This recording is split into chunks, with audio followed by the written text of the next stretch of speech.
Chandru wanted to invite his friend Radhesham and his wife Sarala to come and spend time with them. Chandru had also stayed with them many times initially in Florida. Janki refused it immediately and said, "There will be so much of cooking to do. Amma will get tired. They can stay in a hotel." But Gauramma opposed Janki and said, "Let them come, Chandru. I will handle all the kitchen work by myself without bothering anyone." Janki felt this was a personal insult, but she kept quiet. Gauramma prepared lots of dishes for the guests. She was looking forward to meet them as they spoke Kannada. Radhesham was a very senior scientist in a reputed company and had earned a good name and fortune. Sarla was a traditional homemaker. When they all were enjoying snacks, Janki left home, giving a reason that she is getting Kannada movie DVDs for them, and only returned at lunchtime. Sarla was a kind-hearted lady who knew how it is difficult to manage guests without domestic helps. She helped Gauramma in the kitchen. As the routine in the evening, Gauramma got ready to take Manya for a stroll in her pram. Sarla also joined her. After a while, Gauramma asked Sarla about their daughters. "How about your daughters? Are they married?" Sarla burst into tears suddenly. Gauramma hastily apologized and said, "Oh, I'm sorry. Have I hurt you? I don't know anything." Wiping tears, Sarla said, No, it's perfectly a normal question.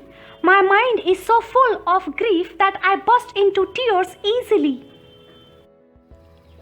Gauramma asked sympathetically, "What is the matter? You can share with me." Sarla continued sadly and said, "We came here 17 years ago when our daughter Priyanka was 6 years old. We did not want our daughter to become like American girls, so we celebrated every Indian festival at home, attended most of the Indian community gatherings. We sent our kids to their grandparents in India every year. We would always tell them that though we are citizens of America, we are Indians. We come from an extremely orthodox family, and we were afraid that Priyanka would get into wrong company or boyfriends or such things. So we decided to get her married at the age of 21. Gauramma was listening to all this surprisingly. Sarla continued, "We advertised in the papers in India for a groom. The response was amazing. Most of them were very good, and at last Priyanka liked Prashant. He came from a middle-class family and was very intelligent. We never suspected anything amiss. We celebrated the wedding on a lavish scale, spending an enormous amount of money. We gave good gifts to all the guests from both sides. Prashant came to the US along with us, and we gifted them an apartment. He wanted to study further, and we paid his tuition fee too. Life was smooth for some time. But once Prashant got his scholarship, his whole attitude towards Priyanka changed completely. Every day they had massive fights. He would repeatedly tell her, "I just married you out of sympathy. Go and look at your face." Actually, he had married her only because she was an American citizen. Eventually, they got separated. "Where are they now?" asked Gauramma. Sarla responded, "Prashant completed his studies, went back to India and married again. In India, nobody bothered to find out why the separation had taken place. And Prashant could fabricate stories about our daughter which nobody could verify. But the damage was more to Priyanka. After the separation, she took out all her anger on us. She says, "You have destroyed my life. I am sick of your Indian arranged marriage system. Without knowing anything about me, he married me only for the chance to come here. From now on, I want to live the way I want. Don't you dare interfere." "Where is Priyanka now?" asked Gaurama. Sarla responded, "She doesn't communicate very regularly.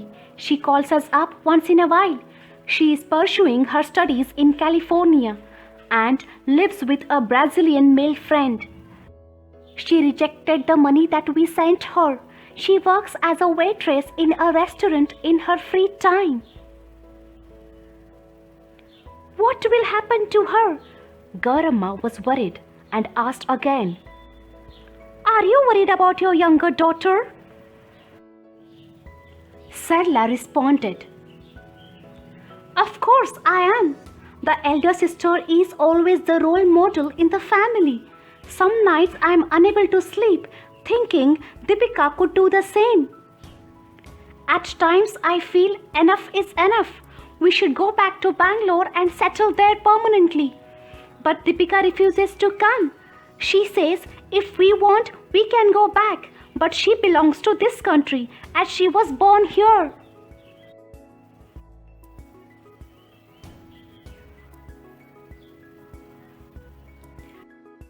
Gaurama felt a strange fear gnawing away at her mind.